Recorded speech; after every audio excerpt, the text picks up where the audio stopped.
What is up, wrestling fans? Welcome to episode number 650 of the Smark Moment Smack Talk podcast, Hot Tags of the Week.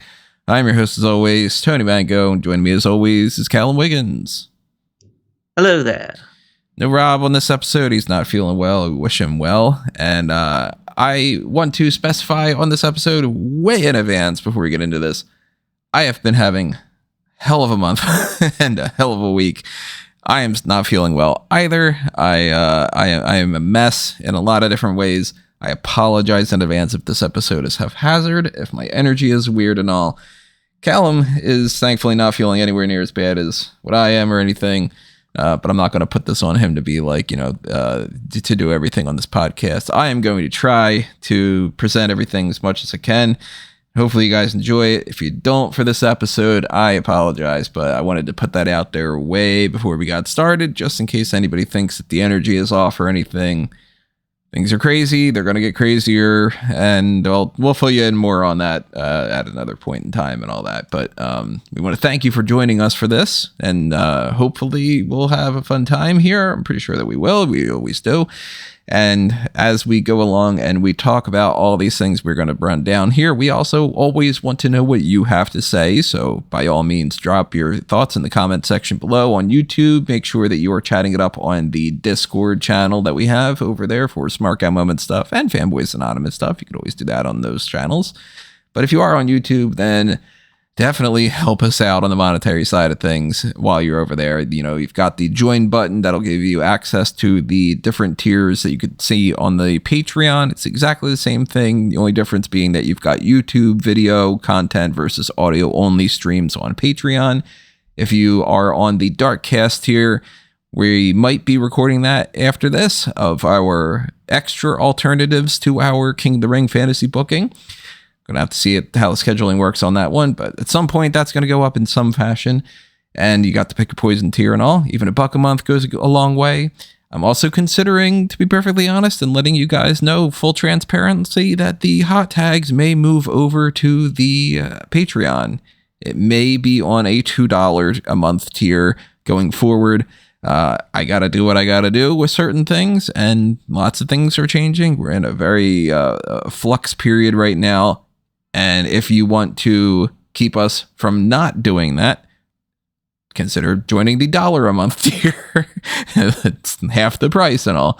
But if you do have the spare change and you want to help us out, there also is the thanks button. There is the Redbubble shop, the TeePublic shop to pick up merchandise and all. And of course, there are non-monetary ways to help us out that I stress as a great means to help us push forward on this YouTube algorithm. Hit the like button on this video. It takes you 2 seconds to do it, and it'll help us get through to where more people can click on these videos and things can work on that front instead, because the more that people share our videos and the website itself, the more popular we can get, the less that we have to do anything like put anything behind a monetary wall. So make sure you are subscribed, ring that notification bell, hit the like button, and drop those thoughts in the comments below. Don't want to be too dour on this, but yeah, things are kind of crazy right now, and I keep mentioning it, so I'm going to keep being transparent to you guys, but we'll explain more at another time. At least for this Hot Tags week, we have some interesting stories to get into that are all across the board. We've got non-WWE topics. We've got AEW shows that are being broadcast today, a new show. We got really unfortunate situation when it comes to Tiffany Stratton happening. Ivar's injured. CyberFight wants to do some stuff with WWE. Cats and dogs. It's one of those kind of weeks. So, where do you think we should get started, Callum? We might as well go back the furthest. I think the furthest thing that we're going to probably end up talking about is New Japan Resurgence. So I can talk for a while. Yeah, I have not, of course, watched that. New Japan is, one of those things that I am not too tapped into, but... I'll spoil it as well. I didn't watch it either, but I know the results, so I can talk about that a little bit. I watched bits and pieces of it. I saw clips online and stuff like that, but I didn't actually end up buying the show and watching all the way through. Apparently it was 5 hours long. I'm glad I kind of avoided it. Yeesh. 5 hours long, if it's a good thing, it's a good thing, but if it's just kind of a show, then, sometimes that's a lot. I've got one 5 hour show that I'm going to be watching this month, so I don't really need to add another one to it. Yeah, that's true. Does anything stand out for you as far as the results for that one? Good or bad? few bits pieces. So I guess the main things were they put the strong openweight tag titles back on the Gorillas of Destiny of Hikuleo and El Fantasmo after they lost it at the last American show to TMDK. They just won it straight back from TMDK, which is weird because it's pretty much an open secret in the people that follow New Japan world that Hikuleo is going to be joining WWE in probably a month or two. That's what it seemed like it was going to be the case for a while now. And yeah. I mean, Hikuleo is obviously not even like as closely confirmed as like Jacob Fatu, for instance. But well, yeah, we know Jacob Fatu's signed, but yeah, I mean, Hikuleo would join and probably be part of the Tongan arm of the bloodline. Really, it's starting to become the Tongan arm, right? Yeah, and we still don't know what MFT stands for, right? No, but I'm past the point of caring now. That if I ever cared in the first place. Stephanie Vicaire successfully defended the Strong Women's Championship against Alex Windsor, which apparently was a very good match. It's one of the ones I actually want to check out when I have the opportunity to go back and look at it, because I've been very impressed with anything that Vicaire's done. When I get the chance to watch her, and I look forward to hopefully her being part of Forbidden Door and maybe appearing in some AEW capacity as well at some point. Other big things, Jeff Cobb defending the television title against Lance Archer, so he retained it. Obviously, we'll talk a bit more about Jeff Cobb when it comes to Dynamite. Shingo Takagi successfully defended the Never Openweight Championship against Yuya Uemura. Then the two big matches and the angle in between those two matches. So, as I predicted, Gabe Kidd did defeat Eddie Kingston in a no-rope last man standing match to win the Strong Openweight Championship. Two big things besides obviously the Gabe win, which is great, and Gabe's been doing some great stuff in New Japan. He's one of the most exciting parts of the show, so he gets to hold his first singles title in New Japan, which is a big deal. But then following that, we learned that there was an angle where the Young Bucks and Joe Perry attacked Eddie Kingston afterwards, in order to build the anarchy in the arena, and then it was revealed afterwards that Eddie Kingston has suffered a leg injury. Yeah, that's unfortunate. So I don't know whether the angle was in preparation for the fact that he went into the match suffering an injury or in a bit of bother, and so they decided to do the angle because they were going to rule him out of the match anyway, or whether the leg injury has forced them to change tact when it comes to anarchy in the arena. But either way, it's a shame that Eddie Kingston is out injured now. But it's in some way it could be a blessing in disguise. He had a really strong year, 18 months of doing a lot of stuff, winning 3 titles at once. So now he gets to take a little bit of a break, and then he'll get a big pop when he finally returns whenever his leg injury heals. Is there any kind of time frame that you know of when he might be returning? I don't even know what the injury is besides the fact that it's a leg injury. So yeah, so far that's all I've been able to see is just leg injury. Yeah, I figured maybe there was some other information that I'm unaware of. No, I haven't seen anything. I'm sure something will be revealed at some point, or he'll let us know when his likely timetable of return is. And then in the main event, Jon Moxley successfully defended the IWGP World Heavyweight Championship against Shota Umino.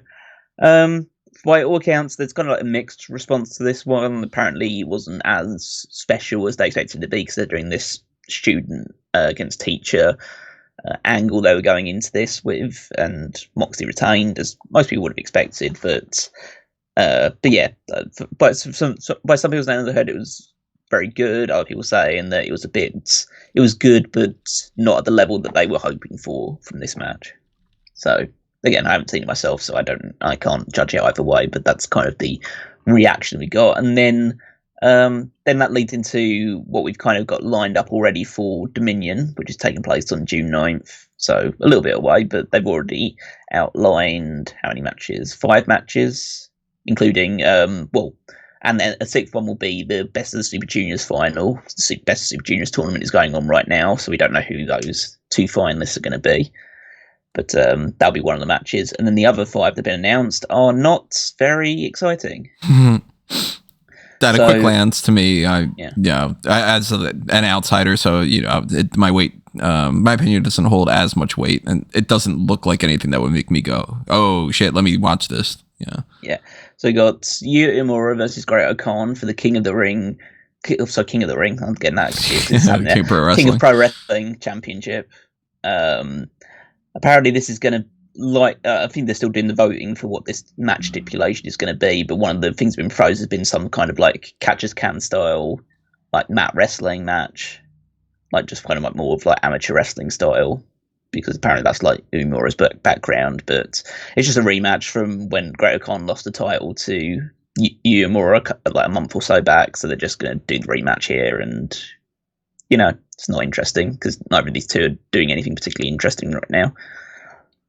Jeff Cobb versus Tomohiro Ishii for the television championship. It's a Tomohiro Ishii match, and Jeff Cobb's great, so I'm sure this will be a really good match. But again, in the same way that Shingo Takagi versus Hinare will be a really good match because these two beat the shit out of each other whenever they fight each other. So these two are going to be like, your typical strong style, like beat each other up wrestling matches that New Japan will throw on, and I'm sure they'll both be good. But then there's nothing really like, oh, what's new or interesting about this? It's like, okay, these are the same matches that I was seeing 2 or 3 years ago between these guys. And then we have a Fatal 4-Way Tornado Elimination Tag Team match for both the IWGP Tag Championships and the Strawweight Championship, which I believe is now the third time that both these titles have been on the line in the same match. So they should probably go ahead and, unify them at some point, but they don't seem to be in too much in a hurry. But it's Kenta and Chase Owens versus El Fantasma and Hikuleo versus Hiroki Goto and Yoshihashi versus TMDK's Mikey Nichols and Shane Haste. So it's basically the 4 teams that have held these titles most recently all fighting each other to see who wins both titles. And I couldn't care less because they don't do anything with this tag team division. It sucks.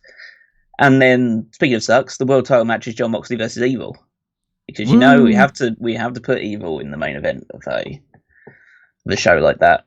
So what I'm anticipating, again, this is still like a good month out, but based on what we found out on Dynamite, which is that on Double or Nothing, Jon Moxley is going to face Konosuke Takeshita in a IWGP World Championship Eliminator match.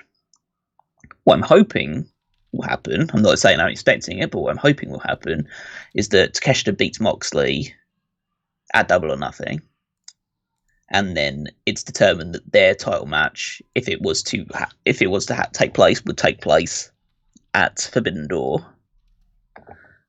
So Moxley can fight Evil, defend the title against Evil successfully, and then it's Moxley and Takeshita 2 for the IWGP Championship at Forbidden Door, which I'm sure will make a lot of people very unhappy because it's an AEW guy versus a guy who works between AEW and DDT. So for the New Japan title, so we'll see how that goes. But Jon Moxley versus Evil is not a marquee. It's very much far removed from 6 years ago at Dominion when it was Okada versus Kenny Omega in a 2 out of 3 falls match that went 70 minutes long for the title. It is kind of interesting that they're going with Takeshita and Moxley in an eliminator match at Double or Nothing rather than just going straight to putting the title on the line. I think it's largely due to the fact that, like, I guess it's a case of they already did the thing with Hobbs, which is unusual for New Japan anyway, to allow that sort of match to take place on a television show as opposed to on just any New Japan show. So, and also they've already announced that Moxley's defending a title at the next show.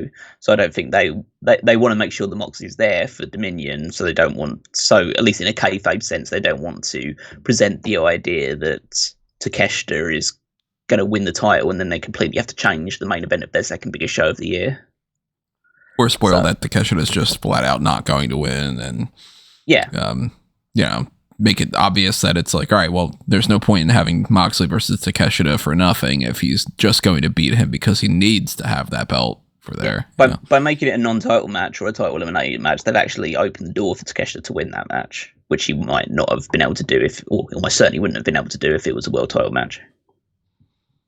And so to be fair, like an eliminator match, it's not like it's meaningless. It is something that can sets up some pretty interesting things in the future. So it's not like it's like the way that WWE tends to do once in a while, where thankfully it's not like a regular thing, but when WWE will have like, I'm blanking on the names that were involved in this, but I remember there was like some pay-per-view couple years ago where it was like the United States title or something was on the line. It seemed like it was like obviously on the line, and they ended up just making it like a non-title match for no reason. And it was just sort of like, well, it's pay-per-view. Why is it a non-title match? And yeah, they could have just done that with this, but having it be set up Takeshita can get a title match means a lot more than, oh, it's a grudge match and the belt's not on the line, but these two are going to fight and you can have either one win, Yeah, but then also we need to just entertain the very real possibility that Evil wins the title at Dominion. I don't think it will happen, but, the House of Torture is a big deal. Obviously, everyone that I see talk about it hates it, but apparently it is over domestically. Mm-hmm. So it's not. And also the last time, well, not the last time, but the first time we had Forbidden Door going into it, Okada was the champion going into Dominion, and they changed it to Jay Wyatt before Dominion. So it's not like they have historically they have sometimes changed the title from the more over guy, let's say, or the more popular guy to a lesser guy at Dominion beforehand. But in this instance, at the very least, by all accounts, we know that Tony Khan is at least playing some kind of role in the booking or direction of the championship because Moxley's holding it. So if he has a say, I'm pretty sure he would not like Evil to win the title. Probably not. But then if Evil is such a big act over there, I mean, Moxley can do something else at Forbidden Door. They could have a rematch. It could be, maybe Takeshita's involved, maybe not. Well, I just don't know whether Tony Khan wants to book him book Evil in a singles match. Yeah. On the show, or some kind of world title match when I think in his world, he would say, hey, why don't we do Moxley and Takeshita again for the title if we decide to have Takeshita win, or let's do Moxley versus, probably not Okada, obviously, because Okada's not going back to New Japan super soon, but hey, let's do the Moxley Naito rematch at Forbidden Door. Let's do Moxley versus Shingo or something like that instead. But there are many different options that are more intriguing than having Evil doing anything as the world champion. But that's like strange things that happened. Sticking on the AEW front, kind of bouncing around some of these ideas. Real quick mention of this. They have a new show coming out. I think it's today, actually, on YouTube. It might have even come out at this point. I don't know for sure. AEW Match and a Meal. Mm-hmm. Doesn't strike me as the type of show that I would necessarily go out of my way to watch, but I'm down for different types of content. And I don't see how it's any different from Table for Free was. So is that what their plan is for? Oh, so they did upload this 2 hours ago from when we were recording this. Eddie Kingston is. Yeah. Actually, the quick rundown that I had seen before seems like it might be a little bit different than what the actual show is. I had read a quick thing that sounded like it was. There was a show that was out. Oh God, I'm blanking on the name of that too. On like some kind of like it was like the AMC channel or something years ago, where they would just kind of have like interstitial bumper segments that they would be like making food, and it was like they ran like a movie. And all, it kind of gave me vibe of that a little bit more. But now that I'm seeing that this is uploaded and it does have a little bit more of a Table for Three kind of vibe, maybe I would check that out. RJ City and Regine Paquette are hosting that. The title for this episode at the very least is called Eddie Kingston on Crying, Barbecue, and Punchable Faces. Yeah, if it's more of a Table for Three and people are talking and they're just sort of eating whatever like that, it's a 20-something minute thing. I'd be down to watch that. I'm gonna have to bookmark this, depending on what they're eating. At the very least, too. Looks like some kind of tacos or fajitas or something. I mean, I'm a big fan of anything that like RJ City and Renee Paquette are involved in. So I'm down to seeing them having like another show, and it's just a YouTube thing. So just be if you have a bit spare time, check it out. I always check out AEW pretty regularly. Like depending on who the guest is, I'll tune in to check that out. So yeah, I'm sure it'll be fun. I'm not the biggest fan of AEW, but I'm always willing to give something another shot. And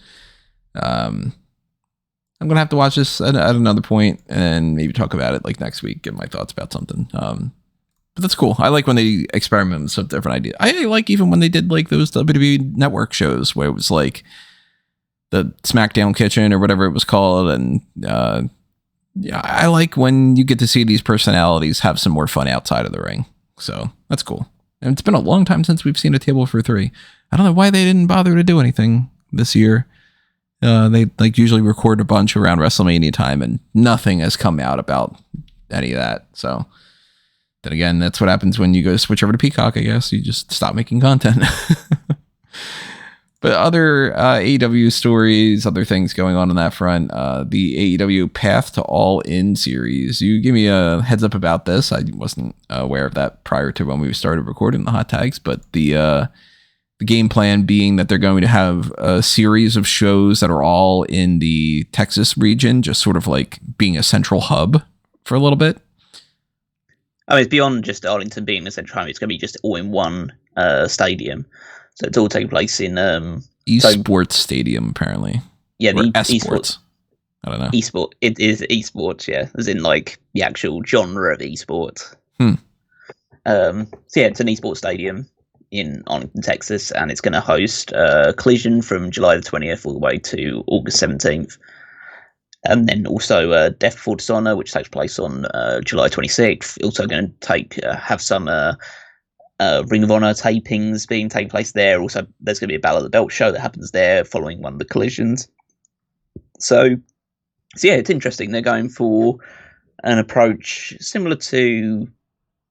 So I mean, sometimes they've wrestling promotions they take some kind of like residency approach, or say like, okay, we're going to make all our shows here in this area. I mean, AEW famously is very rigid when it comes to where certain pay-per-views are held. Like Double or Nothing always takes place in Las Vegas, and All Out happens in Chicago, and All In is now a London thing. So, but yeah, I think it's an interesting approach to take, especially because Collision doesn't have the biggest attendances recently.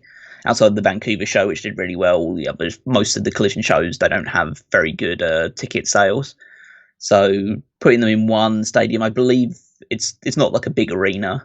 It's about, in terms of the esports thing, it sets up for about like 2,500 people. Realistically, with a wrestling ring in the middle of it, you're probably more like looking somewhere between 1,500 and 2,000 at most. So they're not going to be the most like jam-packed shows in terms of attendances, and it's obviously hard to continually get people to come in from the same crowd every single week because people won't be able to pay tickets like every single week they're there, so you'll have to try and get a slightly different audience each time. But I think the setup could be interesting depending on, because essentially they're going to be there for a month or so. Yeah. So they can make that arena their home pretty much for a month, which means they can do whatever they want with it in terms of the layout and structure of it, like create a bit of a distinct feel to it. So I'm interested to see what they do. I think it could be an interesting approach. It might be something that's a long-term approach. I mean, we don't know what kind of deal they've got from Arlington for this. Mm-hmm. I presume they've paid AEW a decent amount for it, but obviously we don't know the actual figures. I don't think it's like AEW have gone to Arlington and said, please let us have all our shows in the stadium, please. But no, they've so yeah, if the deal was good and they have an interesting vibe to these shows, I think it could be something that they pursue long term. It'd be interesting. I'm not finding any information quite yet about the tickets, especially because I mean I'm not going. I mean, I'm not going to have the money and the time and all to fly out to Texas and all, but it'd be interesting to see if they have any package deals going on. I don't see anything listed on AEW's website about their announcement for this, or the AEW Insider thing, or e-tix, or anything that specifies like a group package deal, but they probably should look into doing something where it would be like, all right, if you buy tickets to every one of these shows, that you can get access to, you know, all the episodes Collision and all of the, you know, this and that for that whole month. And maybe like, you know, slightly discounted price, or maybe you get some other kind of thing to go with the, commemorative something or other at the end of it, or, whatever. But the idea of doing something like this is interesting in a lot of ways. First off, being this doesn't happen all that often in wrestling.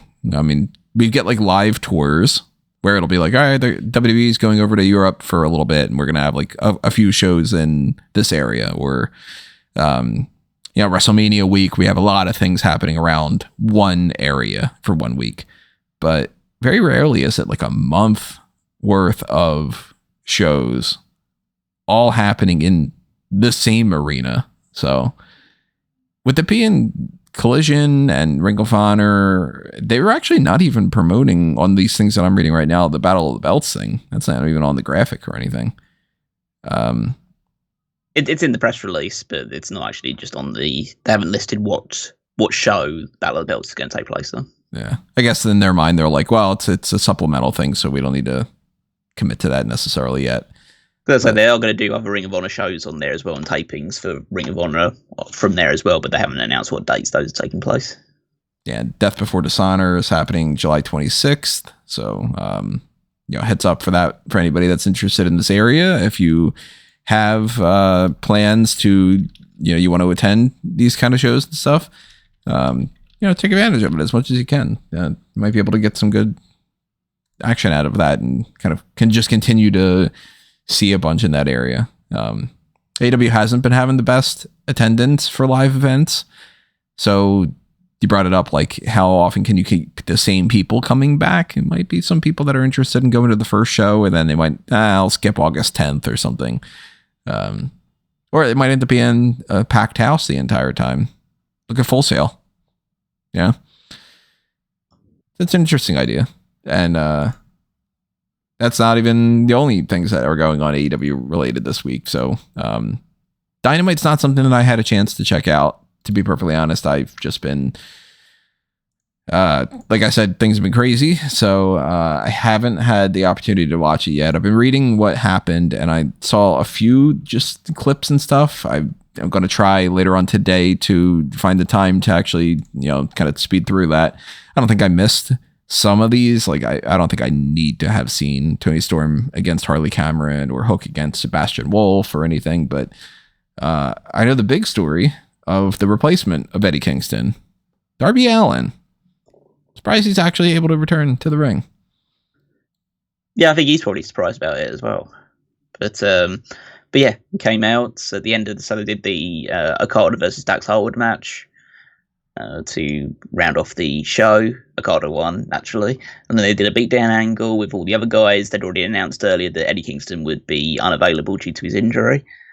And so then Darby Allin's music plays, and I kind of like, when the music played, I was like, no, that who's that? It's because my mind just couldn't compute that it was Darby Allin, because he both like broke his ankle recently and got hit by a bus.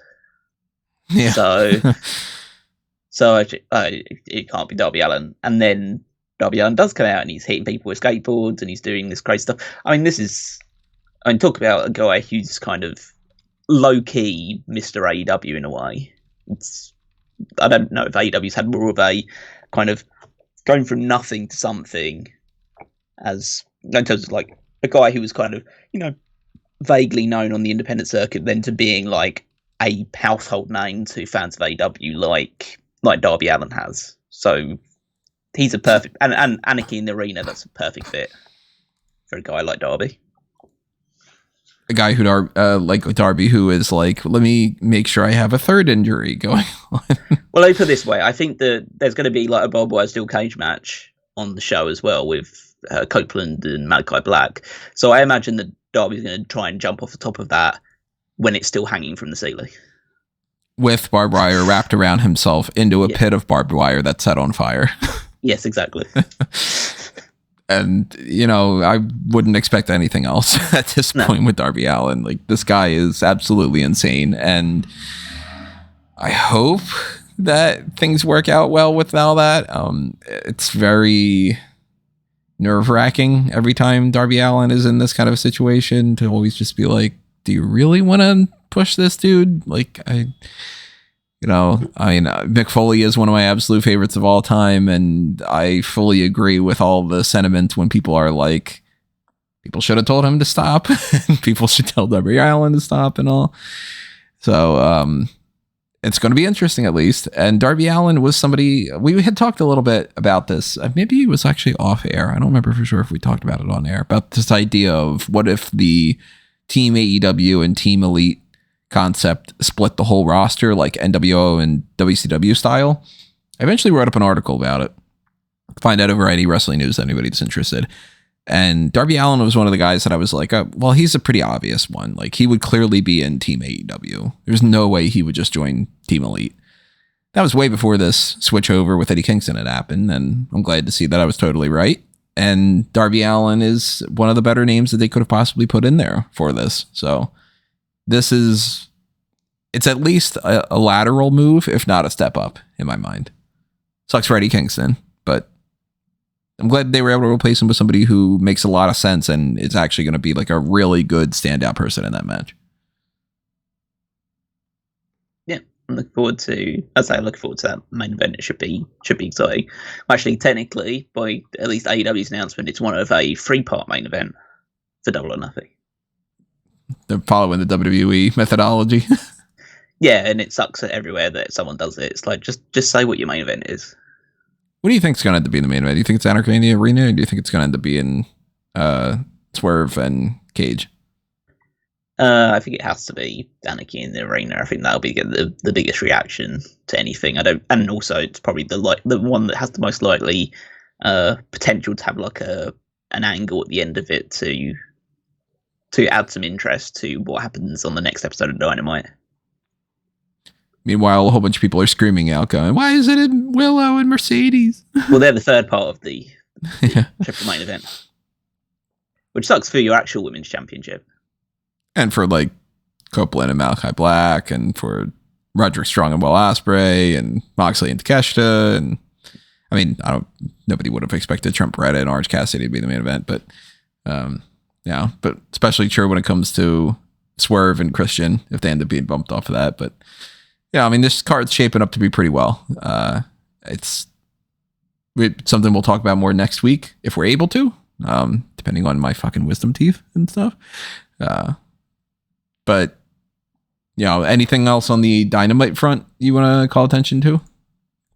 I'd say, first of all, I thought it was like a decent show. Not like, again, super amazing, but did its job for the most part. Opener was good. They basically decided to prelude to the Anarchy in the Arena by having Danielson come out to save Moxley, who'd gotten jumped during his entrance, and then they just played Danielson's theme for about 2 or 3 minutes while they were fighting each other around ringside. So get to see more of that Anarchy in the Arena. Yeah, the Bucks beat. So the Bucks beat Matt Sydal and Christopher Daniels, and then the Bucks fired Christopher Daniels. So going with that angle as well. So now they're doing the "you're fired" stuff as well. So they're going very full Miss McMahon approach. Obviously not in many sentiments, but I hope not. Hook and Shibata got in each other's face a little bit because they both want to take on Jericho again for the FTW title. But then Samoa Joe backstage got in Hook's face and said, "What the hell's going on with Hook? Why has he gone soft? Why has he kind of lost his way after our match? I thought that you'd be the next big thing, but now you're just screwing around with Jericho." So there seems to be now this triumvirate being formed, like this uneasy triumvirate being formed between Samoa Joe, Hook, and Shibata, which could be interesting. Then we had they did some more build for the Strickland and Christian match by having Strickland get attacked again, and they Nick Wayne smashed a photo frame containing a photo of like Swerve and his kid in the like smearing it with blood and stuff like that. I think it was as a means of counteracting Swerve doing that to Nick Wayne a few months ago in his garage like training center thing. Hey, payback's a bitch. Yep. Not much to really say on the Tony Storm front. The only other big thing that really happened was during the contract signing between Willow and Mercedes. which is the first time Mercedes has done anything physical since her first, her kind of debut. Was she slapped Willow across the face after she made some sort of comment about. She basically said something on the lines of, "I'm planning on walking out." Well, last time we fought each other, I walked out of the show a champion, and you couldn't walk out at all. And then Mercedes obviously didn't like that, slapped her across the face, and then tried to hit her with the title. Willow ducked it, and then hit the powerbomb through the table, and honestly got the biggest reaction of anything on the show. Was Mercedes being put through the table, which says to me that despite everything they're doing, and we've both been critical of it, how poorly we think that Mercedes thing has been handled. It's not. I would say it's been working. It's working, but the crowd really want to see Willow beat the shit out of Mercedes. So it might not be like she's the big super babyface star that maybe they were intending when she first started. But she's a detestable heel now, and the crowd is super behind Willow. And so that means that I'm pretty sure that match will go really well. She just works better as a heel. I think she knows that. I think she knows that. I think she knows that she has to be a heel. So they've basically been subtly turning her heel throughout this entire process. And now it's fully established that, everyone's going to be super behind Willow, and Mercedes is going to lean heavily into the heel stuff. Hopefully so. I do fully expect her to win the title and everything. But again, we'll talk more about that when we get into our predictions and all. It's shaping up to be. I'm liking the card so far. Yeah, I'm liking the card so far. I think it doesn't have the same level of bombasticness as some of the previous two. I mean, the previous two pay-per-views have been two of, at least from my perspective, two of the best pay-per-views AEW's ever done. So it's hard to follow that. But I think that there's certainly enough on this card to get me interested. In a barbed wire steel cage and Anarchy in the arena, get to see Mercedes wrestle for the first time. Will Ospreay against Roderick Strong. There's going to be a lot to enjoy out of this one. Before we switch fully over to WWE, here's another story happening this week of, you called this attention to me as well. The president of CyberFight with Noah wanting to, quote, strengthen their relationship with WWE. And of course, we don't know the ins and outs of what that means, but the concept of having some kind of crossover work between those companies could mean quite a bit.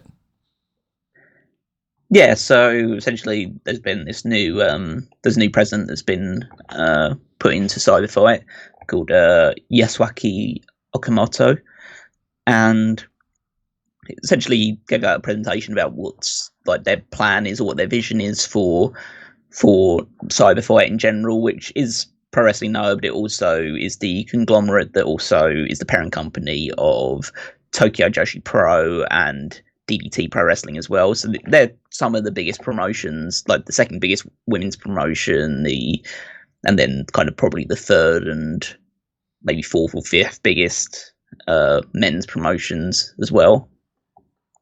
So this is a big deal if part of their thing is they want to form a stronger relationship with WWE. We know how New Japan have a partnership with AEW, and obviously by extension, Stardom also has a partnership with AEW now. So, seemingly the other side of the Japanese, some of the other big companies in Japan are looking to see if they can form a more close relationship with WWE to counteract that. And they have done things in the past because, just last year they had Shinsuke Nakamura versus Keiji Muto in Noah. So they have talked about things beforehand, and they have done some talent changes as well. So I don't think it certainly isn't out of the question. I always get a little bit, I know it's a different era, as they are so keen to tell us with WWE, but I always get a bit queasy when it comes to WWE doing anything with no promotion, because usually, or at least in the past, whenever they want to do stuff with a new promotion, it means that they want to buy a new promotion and set up a WWE arm in whatever country that's taking place. Mm-hmm. Did it with the UK, absolutely go to the UK independent scene, and then to a point where it's barely recovered now, thanks largely to Rev Pro and stuff. But then they also they've seen about whether they've tried wanting to purchase certain parts of Japanese promotions before and set up either an NXT Japan or a WWE Japan there. Similar things with Mexico as well. They did things like buy Evolve, and then Evolve died without them doing anything with it. And so I say I approach it with a degree of caution, because fundamentally WWE's there to serve its own interests for the most part, or at least that was the previous strategy. Maybe they are more open to a more symbiotic relationship now. But yeah, I can't say I blame like CyberFight for wanting to do that, because how else are they going to try and boost up their own reputation in Japan when it's a landscape that's dominated primarily by New Japan Pro Wrestling, and then you've still got All Japan Pro Wrestling in the middle of that as well. So yeah, as I say, it's understandable. Proceed with a degree of caution. I mean, the idea of NXT Japan is always potentially lingering, and maybe this is their idea of like heading in that direction or something, or maybe it's something just as simple as they want to work together and they want to do some crossover stuff. You know, there's been plenty of times in the past as well. You go back decades and decades of like a quick little promotion, kind of back and forth where, you know, previous Royal Rumbles or something, you get some people thrown in there, or you get like, even recently with the TNA stuff, like the, you know, people popping up in the Royal Rumble, or a little angle with some kind of, I don't remember if it was like CMLL or whatever, but that they had done like, you know, some more on the Mexican pro wrestling side of things, popping up on Monday Night Raw for a few months or so. We're going to have to see where this leads, but, you know, the idea of wanting to work with WWE at least points in the direction that they want to do some crossover stuff. And the more that they do things like send Nakamura over or bring Keiji Muto over for like a WWE Hall of Fame induction or whatever, the more that we can see some kind of a partnership growing. So be interesting to see how that plays out over the next couple months or so. And on that front, let's talk about some WWE stuff that's happening. Monday Night Raw was very much on the King and Queen of the Ring side of it, as well as we've been getting the past few weeks, and not too much crazy going on there. I will say I was a little bit surprised Jey Uso had beaten Ilya Dragunov, and it changed my mind about where this tournament's going. And now I'm starting to think that it might be Jey Uso against Tama Tonga in the finals, but we're going to have to see what happens on SmackDown tonight too. And what of course, an awful match. Yeah, it's not my preferred setup, because I don't want Tama Tonga to be the King of the Ring, and I don't think main event Jey Uso needs to be King of the Ring either. I think Gunther is the one that makes the most sense. So we'll see what happens with Tama Tonga and all, but it still could be Gunther versus Randy Orton or something. The thing going on with tonight's SmackDown that's like King and Queen of the Ring related, that's like the big story happening right now, is this situation with Tiffany Stratton. Now, she had been announced prior with the way that the bracket was turning out. It was going to be Tiffany Stratton versus Bianca Belair tonight. A few other matches going down as well. Jade Cargill versus Nia Jax. We got LA Knight versus Tama Tonga. Randy Orton versus Carmelo Hayes. I think that there's supposed to be like a contract signing or something with Logan Paul and Cody Rhodes. But the setup of that might be changing a little bit, or it might not, depending on some other reports that are happening now. The long and short of this, for anybody that's missed out on the big story for Tiffany Stratton, she posted on her Instagram a story that was a clip of her hitting Jade from one of the tag team matches that they had. And the audio that she played over it was this kind of meme audio from some unrelated thing. It's not Tiffany Stratton saying it. I know some people were like, you know, oh, she said that in there or whatever, and they just got misconstrued. It's a clip from some other show or some meme or something, where I think actually it might be a rap battle, now that I'm remembering correctly, where somebody just says black bitch. So in the context of this, in any context of it, this is not good. And this was a massive, blissfully ignorant, you would hope, posting, and that they're, yeah, I would assume, you know, benefit of the doubt, that there wasn't any malicious intent when it comes to this, but it is a very tone deaf thing to post, because there is no way that anybody could take that other than, yeah, that's racially insensitive if not flat out racist. And a lot of people calling for Tiffany Stratton to be outright fired. It seems like at least 22 hours ago, WWE still has the Bianca Belair and Tiffany Stratton match listed for that. Although if you go to the preview page of this, that's one of the ones that they didn't really call as much attention to. It's still listed on there. Some reports are saying that there's not heat on Tiffany Stratton. Other ones saying that if it wasn't for the fact that they wanted to push her, that she would have been fired already. It's not good. And I would hope that everybody kind of had like a discussion about this. She's kind of realized how much of a mistake this was. Hopefully she clarifies that like she didn't mean anything by it, and people settle on all those things. But this could be the difference maker of Tiffany Stratton either winning a match tonight or being taken out of the match tonight. She could have been Queen of the Ring. Maybe she might not be anymore. We don't really know until at least what plays out tonight goes down. But it's not a good situation. How do you feel about this?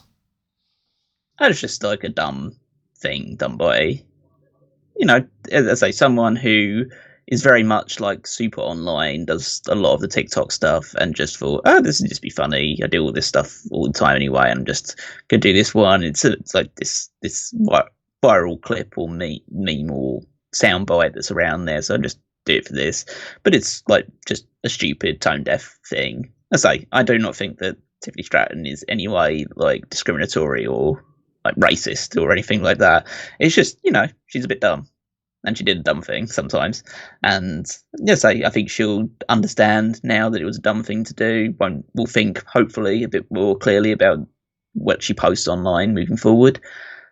And yeah, I'd say it doesn't really help with the whole like everyone, all the speculation going around that she's like a Trump supporter and all that stuff probably doesn't help the situation. But yeah, I imagine that there's like at least half the people in that company are Trump supporters, so it doesn't really. So I don't think she's like alone in that regard. But yeah, we'll see if there will be any repercussions by accounts like by what PW Insider reported, saying that there's no heat on her off the back of this, and so there's some kind of. So I doubt that it's going to influence the result of what was to happen tonight. If she loses, then she was probably always going to lose. If she wins, then obviously we know at that point there's no kind of hard feelings on her in that regard. So yeah, we'll just have to wait and see. I assume that she was going to lose anyway, so it hasn't really changed my mind in that front. Depending on how this bracket plays out, I mean, I'm still not sure, because they could go in a couple different ways, and I could be like, okay, that makes sense then. Like, part of me thinks that it's just going to be Jade against EO in the finals, and whether that would have been Jade against Bianca over on the SmackDown side of things, or if it would have been Jade against Tiffany, or if Tiffany was supposed to beat Bianca tonight, and then Tiffany against Bianca leads into Tiffany against Jade, or I mean, Nia Jax could be Jade. And it could be Bianca against Nia, for all we know. There's a lot of different ways it could go down. So people are going to take whatever happens tonight, and they're going to run with that as proof of one thing or another. But like you said, maybe she was planned to win. Maybe she's planned to lose. Might have no bearing on it whatsoever. It's just not a good look for, you shouldn't put stuff out there. And I am very much in the opinion that people make mistakes, and that there are plenty instances from every single type of person in every type of situation where you can make some kind of misjudgment of a joke, or you can put something out there that you don't even realize could be offensive, and that you should be given a little bit of the benefit of the doubt that maybe you weren't going for the jugular for every single thing that you do. And I hope that that's the case. We don't personally know what's happening behind the scenes, but I would assume that that's probably what went on. She thought it'd be funny. She didn't realize that it could be offensive. And then she took it down once she realized that it was, and probably had a stern talking to. Probably is going to maybe get some kind of like sensitivity training thing, or, probably know maybe Bianca Belair is going to give her a stiff shot tonight and just be like, there you go. That's your payment. If I was to, again, I don't know these people personally, but if I was to make a prediction, I imagine that a lot of people online are way more annoyed about this than either Jade Cargill or Bianca Belair is. Probably. As a general rule of thumb, people being more upset online than people involved is probably the case. But you never know. We'll have to see if anything comes out of this. It seems like nothing all that interesting is coming out of this whole Twitch stream thing that I have been paying attention to this QR code thing, to be perfectly honest. I stopped looking into it a long time ago. I am interested to see where they go with this Wyatt Family new resurgence concept that may or may not involve all these different types of people. It seems like Eric Rowan was doing some kind of medical testing at the Performance Center this past week to prep him for returning. A lot of people talking about Alexa Bliss. There's the whole Uncle Howdy element of this. There's Dexter Lumis and Joe Gacy and Nikki Cross. I personally think that a lot of that might just be hogwash, and that hogwash. I'm going hogwash. I threw that word out there. Wow, that's stupid. That it could just be people going, what are the potentially spooky characters that we can throw out there?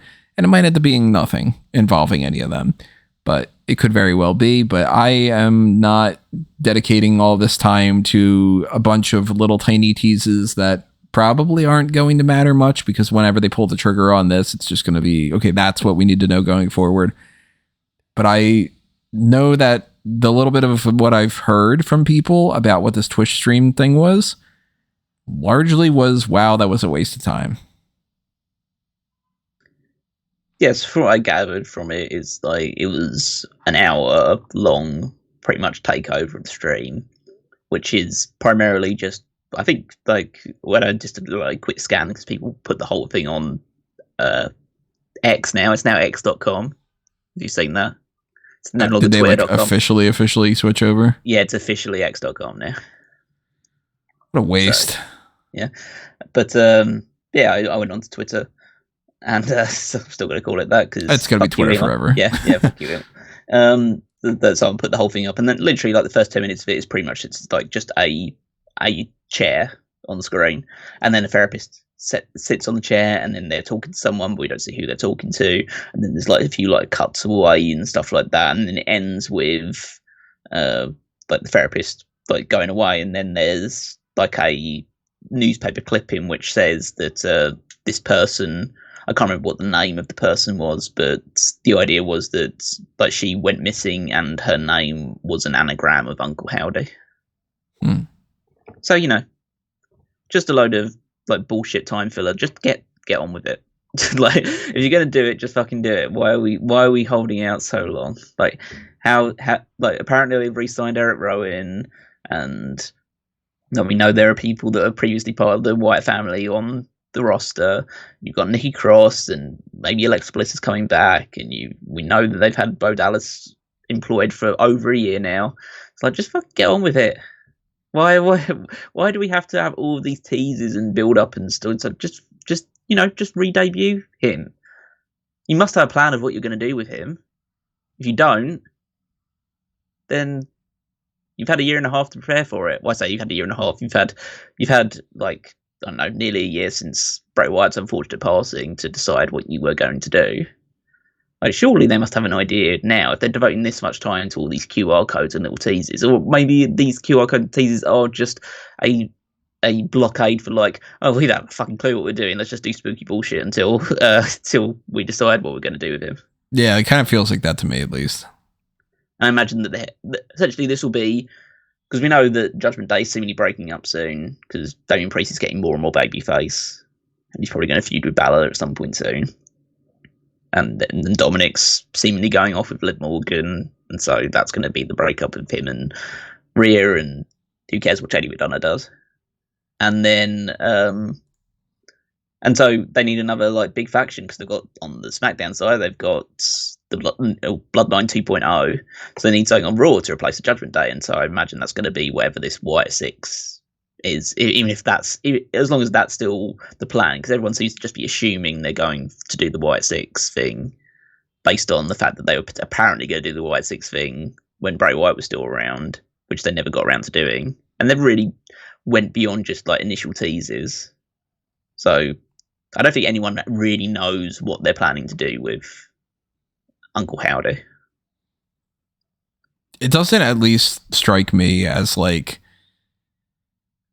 a very clear picture of what they would do. And maybe they do have a plan and it's just like, we just don't know. But it doesn't, come across to me as like, hey, look forward for these next couple of story elements to happen. And then we're going to, like, I don't even know which brand they would bother to put them on. Like, is this just going to be the next feud for Cody? Or is this going to be a feud for the Intercontinental Championship? Or is this going to be a feud for Damian Priest, like you mentioned? Or it's like, be all sorts of different things. But I'm not interested in spending an hour of my time to watch a couple clips of a therapy session that doesn't even fully tease anything.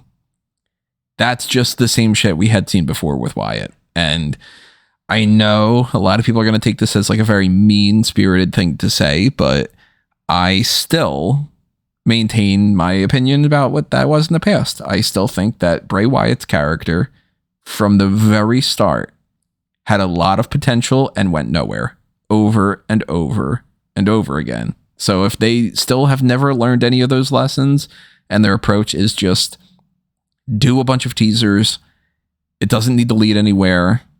If it leads somewhere and you decide to pivot, you just say, well, it is what it is, put out another cryptic thing and never actually do anything, then it's just edging. And it's an awful way to equate it, but it's true. I'm not interested in watching that happen for like the fifth incarnation, especially without even Bray Wyatt involved. So we're gonna have to see when things actually happen with that. But really quickly, they put out the footage of Liv Morgan's arrest from a while back. It's not really all that interesting. If you missed it, you're not really missing anything. Though I did like the comments that people put out there that were like, Dom is a bad influence. I thought that was pretty funny.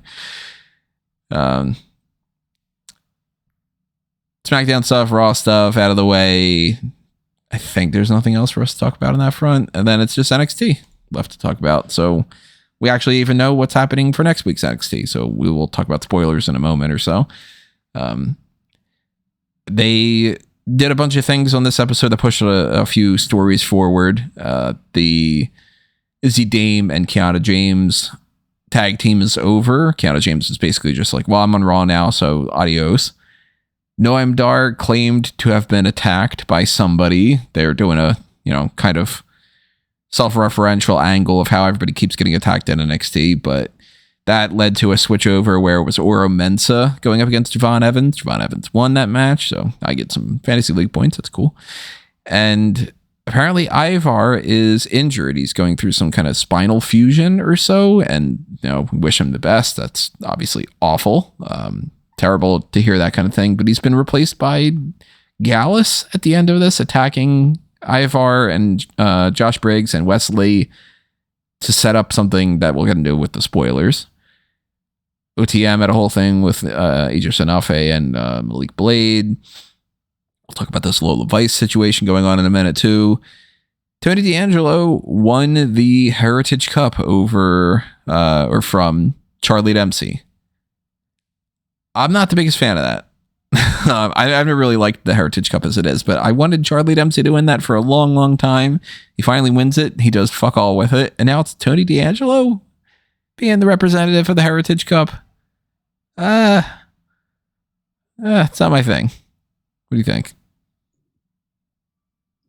So it doesn't really affect me because I'm not going to watch either way. But Tony D'Angelo's seems to be one of the bright sparks in terms of a homegrown guy from the performance center who basically done no wrestling prior to joining WWE, coming in. So I think it's probably about time that you won a singles title. It's technically a trophy, but it's still I guess considered on a similar level to a singles title. So I'm totally fine with doing. I haven't been super impressed with anything I've really seen from Charlie Dempsey. It's one of those cases where I think people know who his father is and so assume that he's really good. Whereas I think that if people just watched him and just treated him separately, they'd say, he's fine, but there's nothing really to him. I think the apple's kind of fallen quite far from the tree in that case. He's not at William Regal level right now, yeah. I'd say he's still got plenty of time to develop. I'm not saying that's his finished arc. But right now, I think that I'd say that just based on what I've seen from both of them, I think Tony D'Angelo's further ahead in his development than Dempsey is. At least when it comes to like character work and stuff. Like I'll give them that, and I understand I'd say in ring. Really? I think that Dempsey is doing too much like old school William Regal stuff, and he's not really finding his own identity. Whereas D'Angelo basically started from nothing, and so he's had to develop his own kind of style. And I think that he feels more comfortable in his own skin, which translates to better performances. A lot of little other things to talk about. Go back and read the results if you guys want, like the match by match, segment by segment breakdown. But the other big takeaways we had, continued on thing with Ridge Holland and Riley Osborne being a part of this whole. Holland wants to be part of Chase U, sort of, and he gets upset about things when they lose their match and all, but then he forgives Riley Osborne, so that's just sort of, we're heading in a direction here that's pretty obvious, but at the same time, they're going to take it beat by beat. But we know next week's spoilers for NXT, so if you don't want to know what it is, skip to the end of this episode, but here are the spoilers of what happens over the course of the next episode on next Tuesday. Trick Williams was cutting a promo. He gets interrupted by Metaphor, then Gallus, and then Javon Evans comes out, and they have a whole thing. Seems like the bad guys come out on top of that. For some reason, Dante Chen beats Lexus King with Robert Stone bringing out Dante Chen. That seems very confusing to me, and I don't know where they're going here other than I guess they're continuing the Lexus King and Robert Stone feud without Von Wagner in the mix. And Dante Chen is their answer. Sure. I don't know. Wendy Chu seems to be waking up from her alarm clock, so maybe we get something next week for that. Jada Parker beats Brindley Reese. Fallon Henley beats Thea Hale.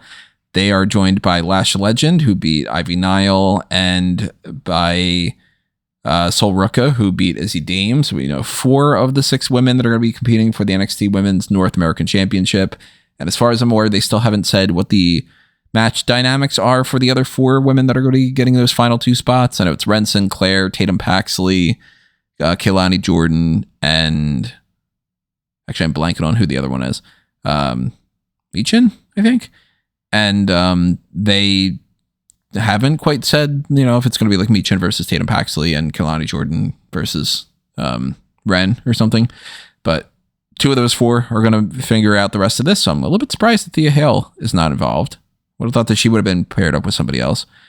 But the Joe Coffey replacement for Ivar, this is a little bit confusing for me too. So they set up this Ivar, Josh Briggs, and Wesley triple threat to determine who fights Obafemi at NXT Battleground. Ivar gets replaced with Joe Coffey. And according to the spoilers, Wesley and Joe Coffey win this match to set up a triple threat match. So Josh Briggs is not involved. Ivar is replaced by Joe Coffey, and Joe Coffey and Wesley are fighting Obafemi. Sounds weird. I don't know why they didn't just go Wesley. But Axiom and Nathan Fraser retain the NXT tag titles over the D'Angelo family. The No Quarter Catch crew get involved. The OC gets involved. And Carmen Petrovic and Natalia beat Shayna Baszler and Lola Vice, which leads to Lola Vice turning on Shayna Baszler, which then leads to an announcement that Shayna and Lola are going to have an NXT Underground match at Battleground. That seems to be the setup for next week. So Battleground is shaping up to be, we have 4 of the 6 women for the NXT Women's North American Championship ladder match. We've got Lola Vice against Shayna Baszler in an NXT Underground match. We've got maybe some kind of a multi-team setup for the NXT tag titles. We've got a triple threat with Joe Coffey, Wesley, and Obafemi for the North American title. And I would assume that they continue to tell the story of Noam Dar and Trick Williams, and that's the go-to for that. As far as I've seen, nothing saying what's happening with Roxanne Perez, which is interesting as well. Wonder where they're going to go on that front. Any of this stand out as a noteworthy, interesting thing that might get you intrigued, or is it pretty much the same run-of-the-mill stuff that's like, yeah, you're worth skipping that?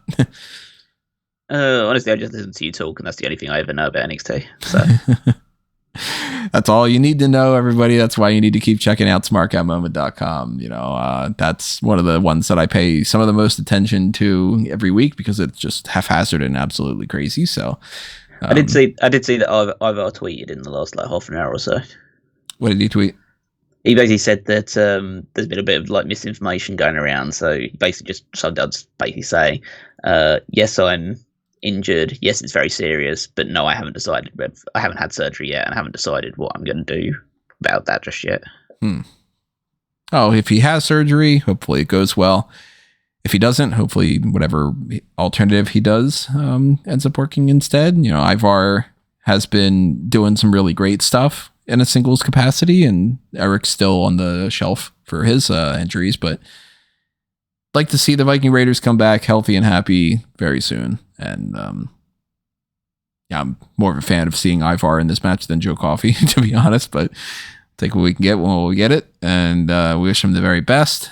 I'm not seeing any other kind of stories for us to talk about for this week, so if anybody else has any other ideas in mind of hot tags, drop them in the comments below. We'll try to respond to it that front, or we'll continue on, roll them into next week, which is going to be a crazy week. I don't know how it's going to play out. To specify what I had mentioned earlier in this, I'm not going to get too deep into some of the elements of this, everybody, but I do want to preface this next week and so with a little bit of a warning that things may not be the way that they should be. We do have the King and Queen of the Ring pay-per-view coming up on next Saturday. We do have AEW Double or Nothing coming up on next Sunday. We do have a round of the hot tags that we would be normally getting into. I have a very packed schedule for this next week of just personal and work related things. One of them being, I do not know if I'm going to need to get one, if not all four of my wisdom teeth taken out. And I have done many podcasts in the past where I have, done an episode while I had strep throat. It was even a solo edition when I did that. That was fun. I do every episode that I can, even if I'm sick and stuff, but I do not know for sure what's going to end up happening with that. So there may be some instances going forward where we might not be able to do post shows. Might be the case with prediction stuff or hot tags. Maybe all of it, maybe none of it. Maybe all of it goes through perfectly fine. Maybe it doesn't. I don't know. I will try to put stuff out there on on Twitter or Discord or the Mega Maniacs Facebook group if I know of anything ahead of time. But if you don't hear any kind of action from us in one way or another, it's probably because of something like that. I might, depending on if that ends up happening in a different way, I might even try to do a podcast with some kind of recovery thing like that. It might be kind of funny, to be perfectly honest, to have a video of me with my fucking, face all taped up or something. I don't know. But there is a chance that I might just be way too fucking, unable to do it or something. I'm not going to volunteer Rob and Callum to do things on their own. If they volunteer to do anything, I, of course, would be greatly appreciated, but I do not want to put that on them. So if anybody is interested in following what we've got going on with any kind of stuff like that, outside of just you find out when you find out or something, the best way for you to stay up to date is to check out all the usual social media stuff that I mentioned, Discord, Facebook, Twitter, and the website. Might post something up on the website too. Kind of crazy. I'm kind of going insane lately, and I hope that we're around doing everything the way that we should be doing and having a lot of fun and all. But next thing you are going to be hearing from us is probably going to be the Darkcast. Might be some of the other stuff. You got to stay tuned. Make sure you're following all of us on Facebook and Twitter. Make sure you're following Smark Out Moment on Facebook and Twitter. Make sure that you are hitting up all the Smark and Play stuff that I mentioned at the beginning of this. Show your support. Helps out a lot. Also, make sure that you are going to the link tree over on amangotree.com. Follow all those different accounts you see on there. Show your support for everything under a mango tree, and make sure you're following not just my own stuff, but also Callum's. Yeah, so you can find me on Twitter at Wigmeister14. You can check out the power rankings over on smartcommandment.com every single Saturday to see how I'm ranking the WWE superstars based on their previous week's performances. And while you're there, you can also check out the Fantasy League, also at WWEFantasyLeague.com, to see who's been picking up points, who is doing well, who's not doing not so well. But it's only very early days. We're only entering our second week in. There's still a very long road to go. But so you've made the best starts by heading on over to WWEFantasyLeague.com or finding it through Smark Moment to check out the table. I am the table. Who's winning right now? Rob. Really? And it's not even on the podcast to gloat about it. Yeah, so that's it for episode 650. The hot tags, everybody. We, of course, will be seeing you when we see you. In the meantime, check out everything else that's happening. Hopefully you enjoy SmackDown tonight. Hopefully you enjoyed this episode. But adios for now. This has been another Smark Out moment. And we are being counted out.